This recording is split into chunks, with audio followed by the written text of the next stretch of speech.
किया निलंबित। जेई और एई से अब रिक्तता करना पड़ा महंगा।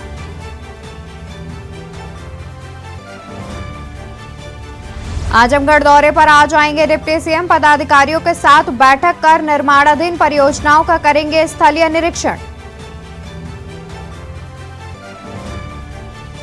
एएसआई की टीम ज्ञानवापी पहुंची। प्रदेश में हाई अलर्ट। मुस्लिम पक्ष का सर्वे में शामिल होने से इनकार। सुप्रीम कोर्ट में आज सर्वे पर सुनवाई।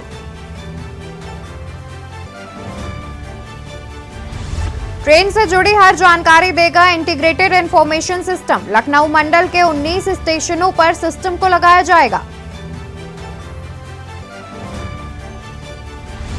आगरा में बड़ी घटना। सोलन के चलते 300 साल पुरानी हवेली गिरी। एक बच्ची समेत 2 की मौत, कई लोग मलबे में दबे। यूपी में आज भी भारी बारिश का अलर्ट। 36 जिलों में तेज हवाओं के साथ बारिश की आशंका। 9 अगस्त तक ऐसा ही रहेगा मौसम। आप देख रहे हैं के न्यूज, खबरों का सारथी।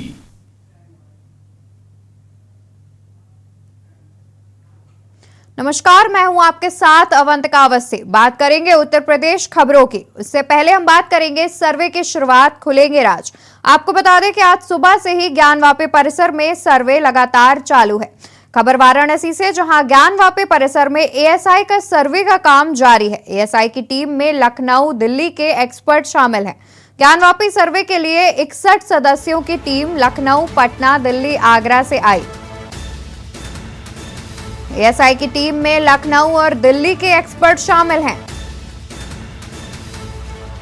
ज्ञानवापी सर्वे के लिए 61 सदस्यों की टीम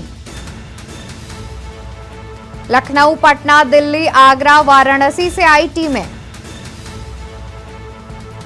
एएसआई के 37 अधिकारी और कर्मचारी अंदर मौजूद हैं। 2 हिंदू पक्षकार और 2 उनके वकील अंदर हैं मौजूद। हिंदू पक्षकार रेखा पाठक, सीता साहू अंदर मौजूद। वकील सुभाष नंदन, वकील सुधीर त्रिपाठी अंदर मौजूद। गुंबद, पश्चिमी दीवार, उत्तर दक्षिण दिशा में पिलर्स का सर्वे। प्रयागराज और आगरा के भी एक्सपर्ट शामिल। महिलावादी और हिंदू पक्ष के वकील भी मौजूद। ज्ञानवापी के पास सुरक्षा के पुख्ता इंतजाम। मुस्लिम पक्ष ने सर्वे को लेकर किया बहिष्कार। मुस्लिम पक्ष ने सुप्रीम कोर्ट में याचिका दायर की है। हाईकोर्ट के आदेश को सुप्रीम कोर्ट में चुनौती। मुस्लिम पक्ष की याचिका पर सुप्रीम कोर्ट में आज सुनवाई। हाईकोर्ट के आदेश को सुप्रीम कोर्ट में चुनौती। मुस्लिम पक्ष की याचिका पर सुप्रीम कोर्ट में आज सुनवाई। याचिका में एएसआई सर्वे पर रोक लगाने की मांग।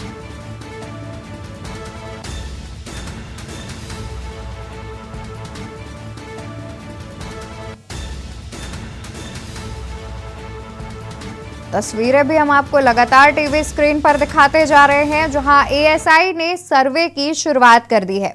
वाराणसी के ज्ञानवापी परिसर में आज सुबह से ही एएसआई की सर्वे शुरू हो गया है। बता दें कि ज्ञानवापी परिसर को 4 ब्लॉक में बांटा गया है। चारों तरफ कैमरे लगाए गए हैं। वीडियोग्राफी भी की जा रही है। कैमरों की निगरानी में एएसआई सर्वे कर रहा है। बता दें कि ज्ञानवापी की पश्चिम दीवार पर एएसआई का सबसे ज्यादा फोकस है। दीवार की बारीक स्कैनिंग की जा रही है। साथ ही कलाकृतियों को भी ध्यान से देखा जा रहा है। गुंबद, पश्चिमी दीवार, उत्तर दक्षिण दिशा में पिलर्स का सर्वे किया जा रहा है। प्रयागराज और आगरा के भी एक्सपर्ट शामिल हैं।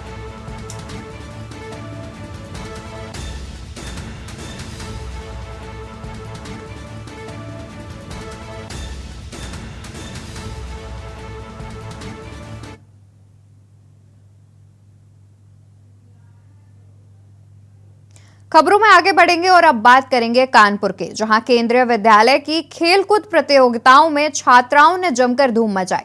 वॉलीबॉल में केंद्रीय विद्यालय सीआरपीएफ अव्वल रही। अंडर 14 में बिजनौर और अंडर 17 में लखनऊ ने फाइनल जीता। विजेता टीमें केंद्रीय विद्यालय संगठन की राष्ट्रीय स्तर की प्रतियोगिताओं में भाग लेंगी। वहीं शतरंज प्रतियोगिताओं के अंडर 14 में अतिया चकेरी ने बाजी मारी। अंडर 17 के अंतिम चक्र में निशा भूषण ने प्रथम स्थान हासिल किया। अंडर 19 वर्ग में सेजल यादव केंद्रीय विद्यालय आरआरसी फतेहगढ़ प्रथम रही।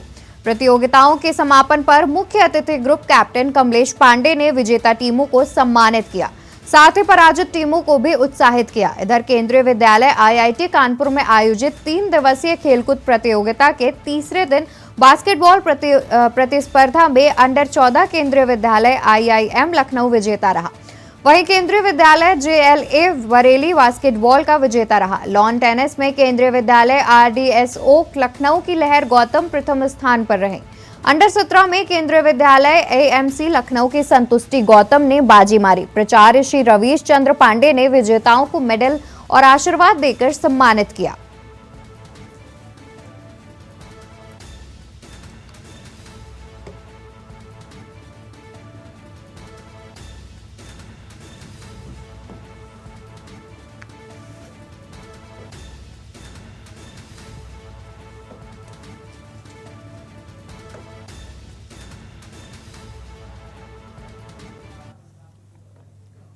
आईपीएस प्रभाकर चौधरी के पिता पारसनाथ चौधरी पिछले 8 साल की नौकरी में 18 तबादलों से नाराज है और 40 साल का भाजपा दामन छोड़ने का फैसला किया है।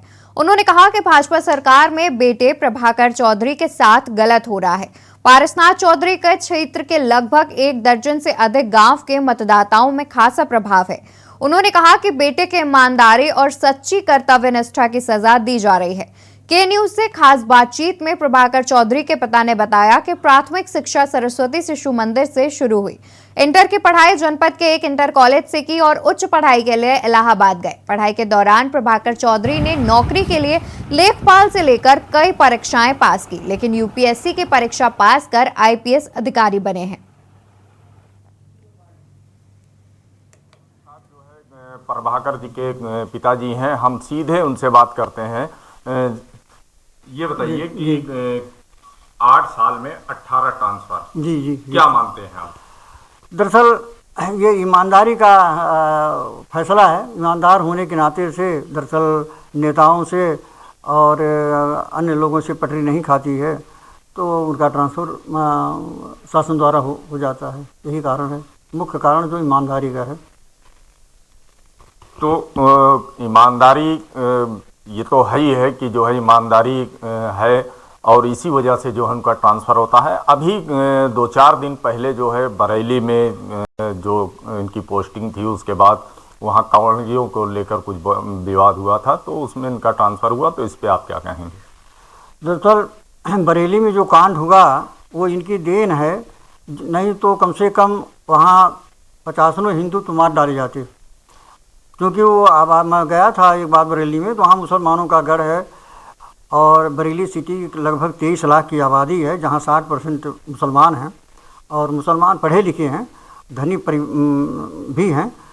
वो लोग अगर उस जत्थे से जाते हो तो ये निश्चित था कि गोली वगैरह, तलवार वगैरह चल जाती, और वहाँ जो है मुसलमान तो कम मरते, लेकिन हिंदुओं की मेरा अंदाज़ है कि कम से कम उनकी संख्या जो 20-30 होती।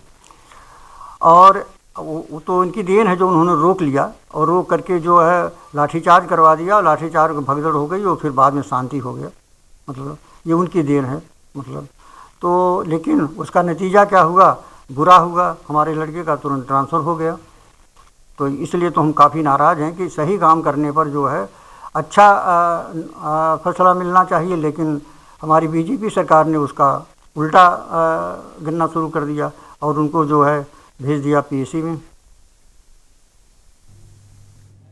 सोनभद्र के तहसील मुख्यालय पर हरियाणा के मेवात जिले में कांवरियों के साथ घटित घटना से आक्रोशित विभिन्न हिंदू संगठनों के लोगों ने जिला संयोजक के नेतृत्व में कार्रवाई की मांग को लेकर सांकेतिक धरना दिया और राष्ट्रपति महोदया के नाम ज्ञापन सीओ दुद्दी को सौंपा।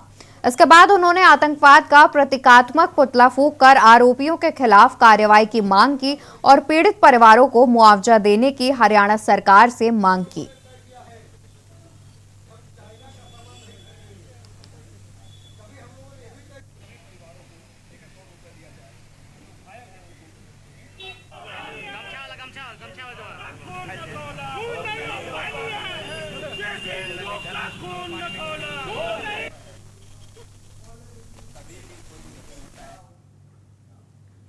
खबर कालपी से है, जहां कालपी एक महत्वपूर्ण ऐतिहासिक नगर है, जहां पुराने समय से लगातार राजनीतिक उथल-पुथल होती रही है।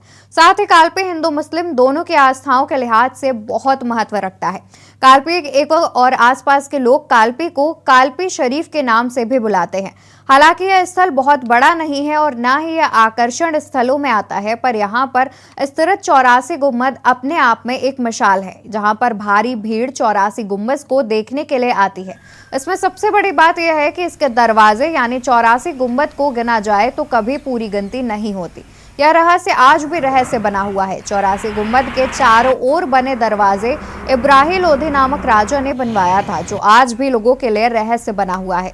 लोगों का मानना है कि इस किले को किसी अदृश्य शक्ति ने बनवाया था, जो आज भी उस शक्ति किले में मौजूद है।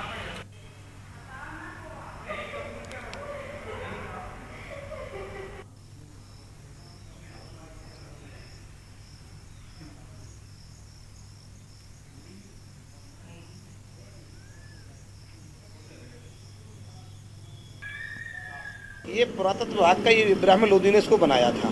इसके लिए यहाँ ये पर्यटक स्थल था, यहाँ पर लोग आ रहे हैं जा रहे हैं। लेकिन अभी माननीय प्रधानमंत्री जी ने कहा था कि बुंदेलखंड के जितने भी पुरातत्व विभाग के ये पर्यटक हैं, इनको सौंदर्यीकृत किया जाएगा, इनको पर्यटक स्थल बनाया जाएगा।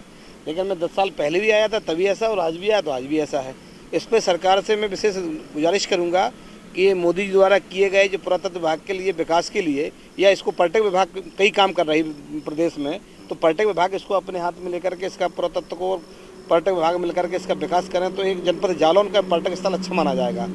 इसमें जो है 84 गुम्बद बहुत दिनों से जो है आप बहुत लोग प्रयास करते हैं, हम गिन लें दरवाजे, ये दरवाजे भूल जाते हैं। यहाँ से चाहे पूरब से गिने या पश्चिम से गिने या उत्तर से गिने, कहीं से भी गिनेंगे तो भूल जाते हैं दरवाजे।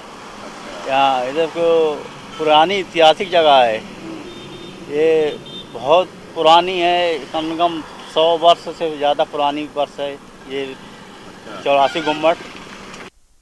इस वक्त हम ऐतिहासिक नगरी कालपी में खड़े हैं, जहां पर हमारे पीछे आप देख रहे हैं 84 गुम्बद नामक एक बहुत बड़ा किला बना हुआ है, जिसको राजा इब्राहिम लोधी बादशाह ने बनवाया था। और ये किला आज भी इतिहास के पन्नों में दर्ज है। लोग यहाँ पर पर्यटन स्थल समझकर यहाँ लोग घूमने आते हैं, इस किले को देखने आते हैं। लेकिन इस किले का सबसे बड़ा राज ये है कि ये किला 84 गुम्बद के रूप में बनाया गया है, लेकिन आज भी इस किले में गिनने पर कभी 75, कभी 70, कभी 72, लेकिन कभी 84 नहीं निकलते हैं, क्योंकि इस किले के जो 84 गुम्बद हैं, इसको गिनने के लिए इंजीनियर, मौलाना, मौलवी, पंडित, तमाम लोग लगे रहे, बड़े बड़े लोग लगे रहे, लेकिन आज तक किसी ने इसको 84 पूर्ण रूप से नहीं गिना है। और यही वजह है कि ये रहस्य में आज भी बना हुआ है, क्योंकि इस रहस्य में लोगों का कहना यह है कि जिस 84 गुम्बद को बनाया गया था, क्योंकि उसकी आत्मा इसी में वास करती है। अब ये कौन आत्मा है, क्यों इस 84 गुम्बद को पूरा नहीं गिनाया जा सका है, ये अपने आप में बहुत बड़ा रहस्य बना हुआ है। बहरहाल कालपी एक ऐतिहासिक नगरी है, और भले ही चाहे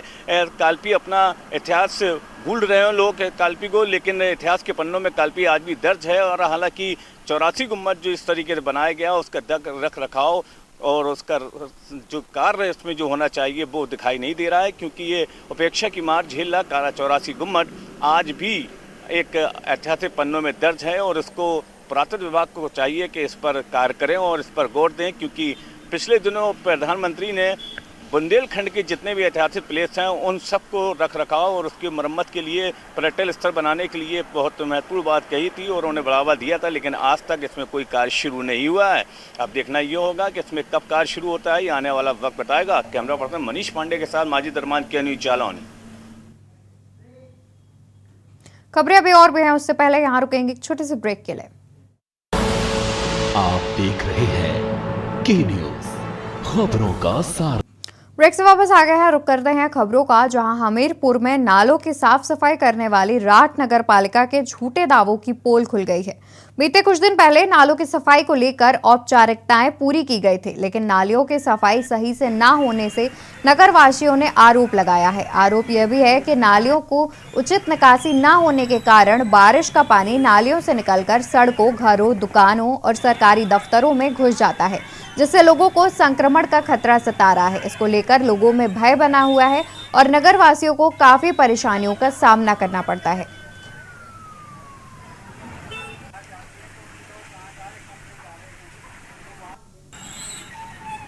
ये है कि जो यहाँ की नालियाँ हैं, जो पानी के भराव हैं और गड्ढे हैं, इस वजह से जो देहात की जो जनता आती है यहाँ पर, वो बार बार परेशान होती है। और जो रिक्शे वगैरह, ई रिक्शा वगैरह, जाम लगा हुआ है इस समय ये अम्बेडकर चौराहे पर जहाँ मैं खड़ा हूँ, ये सिर्फ पानी की वजह से है।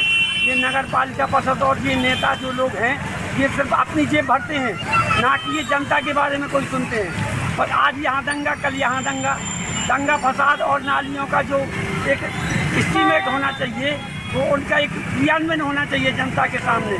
और जनता को ये रखना चाहिए कि भाई हम ये कर रहे हैं, जब कुछ कर भी नहीं रहे हैं तो हम उसके काबिल भी नहीं हैं। संभल में दूसरे समुदाय के युवक ने एक नाबालिग लड़की से छेड़खानी के विरोध पर अपने साथियों के साथ हमला कर जमकर मारपीट की। पुलिस ने केस दर्ज कर 3 आरोपियों को गिरफ्तार कर लिया है। बता दें, घटना बनियाठेर थाना इलाके के गांव की है, जहां दूसरे समुदाय के आरोपी ने नाबालिग लड़की से छेड़खानी की।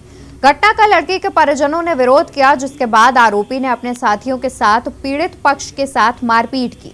बताया जा रहा है कि इस दौरान पथराव भी किया गया। वहीं पुलिस के अनुसार इस दौरान दोनों पक्षों में मारपीट हुई। 2 समुदायों के बीच इस मामले पर पुलिस ने कार्रवाई करते हुए केस दर्ज कर छेड़खानी एवं मारपीट के 3 आरोपियों को गिरफ्तार किया है। आज दोपहर थाना बनियाठेर के ग्राम बेहतरी में एक बालिका अपने परिजनों के साथ खेत की ओर जा रही थी। इसी दौरान कुछ लड़कों द्वारा बालिका पर कमेंट करते हुए छेड़खानी की घटना कारित की गई। तत्पश्चात दोनों पक्षों में कहासुनी और मारपीट की घटना हुई।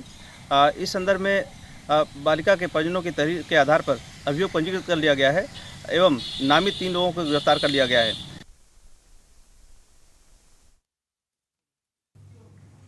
सिद्धार्थनगर जिले में लगातार हो रहे छापेमारी के बावजूद अवैध अस्पतालों के संचालन पर अंकुश नहीं लग पा रहा है। अवैध अस्पतालों के संचालन पर रोकथाम के लिए नौगढ़ उसका रोड पर स्थित मारिया हॉस्पिटल पर उप जिलाधिकारी और स्वास्थ्य विभाग की संयुक्त टीम ने छापेमारी की। फर्जी तरीके से चलाए जा रहे अस्पताल की महत्ता से जांच करने के बाद जांच टीम को पता चला कि यहां पर फर्जी तरीके से अल्ट्रासाउंड व मरीजों का इलाज चल रहा है। इलाज करने के लिए डिग्रीधारी डॉक्टर उपलब्ध नहीं है।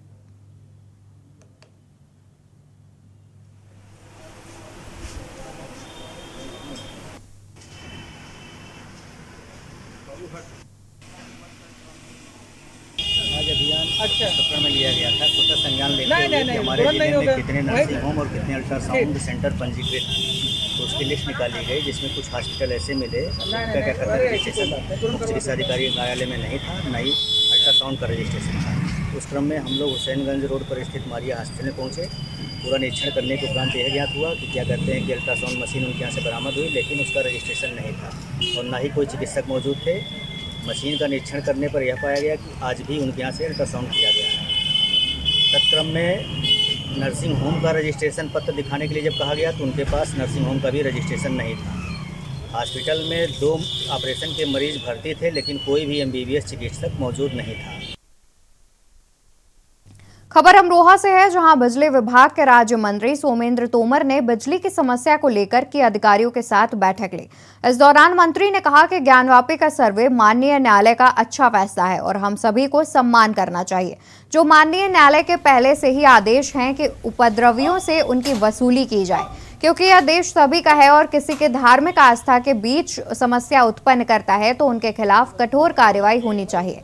राज्यसभा सांसद कपिल सिब्बल के ट्वीट पर बोले मंत्री ने कहा कि धार्मिक आस्थाओं को कोई ठेस पहुंचाएगा तो धार्मिक संगठन के लोग भी अपनी आवाज उठाएंगे।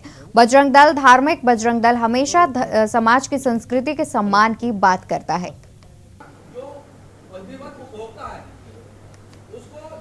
देखिए, मैं सबसे पहले अमरोहा के सभी सम्मानित जनप्रतिनिधि आदरणीय डॉक्टर हरि सिंह ढिल्लों जी, हमारे महेंद्र खड़गवंशी जी, हमारे आदरणीय जिलाध्यक्ष जी ऋषि पाल जी, सभी सम्मानित जनप्रतिनिधि जो यहाँ पर आए हैं, हमारे जिले के जिलाधिकारी, चीफ SCO विभाग के सभी अधिकारी यहाँ पर उपस्थित हैं।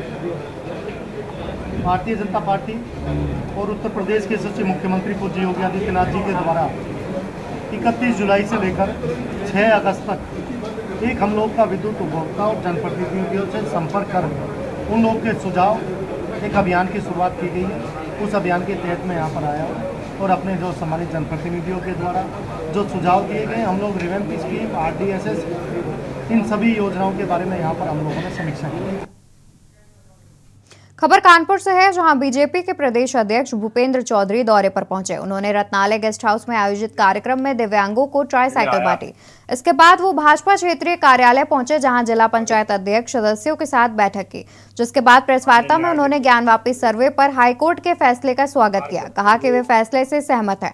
इस फैसले से हिंदुओं में खुशियों की लहर है। वहीं महंगाई पर विपक्ष के हमले पर कहा कि लोकतंत्र में सबको अपनी बात कहने का अधिकार है। हमारी पार्टी जनता के साथ है और 2024 में जनता भी हमारी पार्टी के साथ रहेगी। बापी के मामले में निर्णय आया है, हम सब उसका स्वागत करते हैं। माननीय न्यायालय के निर्णय को स्वीकार करते हुए हम सभी को सहयोग करना चाहिए। सर्वे में खबर गोरखपुर से है, जहां इंटरनेट मीडिया कंटेंट क्रिएटर को अगवा कर गैंगरेप का मामला सामने आया है। पीड़िता के मुताबिक वह रेलवे स्टेशन से ऑटो पकड़कर गीडा जा रहे थे, तभी उसका पीछा कर रहे बाइक सवार युवकों ने ऑटो को रोक लिया। इसके बाद उसे उतारने के बाद ऑटो चालक को वहां से भगा दिया। फिर उसे जबरन अमरूद के बाग में ले गए, जहां उसे बंधक बनाकर युवकों ने गैंगरेप किया। किसी तरह युवकों से जान बचाकर निकले और फिर पुलिस को सूचना दी। तत्काल सक्रिय हुई पुलिस ने एकला बांध के पास आरोपियों की घेराबंदी की थी। जनपद गोरखपुर के थाना गीडा क्षेत्र के एकला बंदे के आसपास आज सुबह 3:30 से 4 बजे के बीच में एक सूचना प्राप्त हुई कि एक महिला जो रेलवे स्टेशन से 69 क्षेत्र में अपने घर जा रही थी और ऑटो से ट्रैवल कर रही थी, तो कुछ लड़कों द्वारा एकला बंदे के पास उनका ऑटो रोका गया। बलपूर्वक उनको अपने जो दोपहिया वाहन है उस पर सवार कराकर जो एकला बंदे के नीचे जाते हुए अमरूद बाग है या बगिया है, वहाँ पे ले जाकर उनके साथ दुष्कर्म की घटना कारित की गई। सूचना प्राप्त होते ही तत्काल पुलिस टीम के साथ उच्च अधिकारियों द्वारा घटनास्थल का निरीक्षण किया गया। महिला से इस पूरे घटना का विवरण दिया गया। घटनास्थल के बारे में पूरी जानकारी प्राप्त की गई। उत्तर प्रदेश खबरों में मेरे साथ फिलहाल इतना ही। आप देखते रहिए के न्यूज़ इंडिया।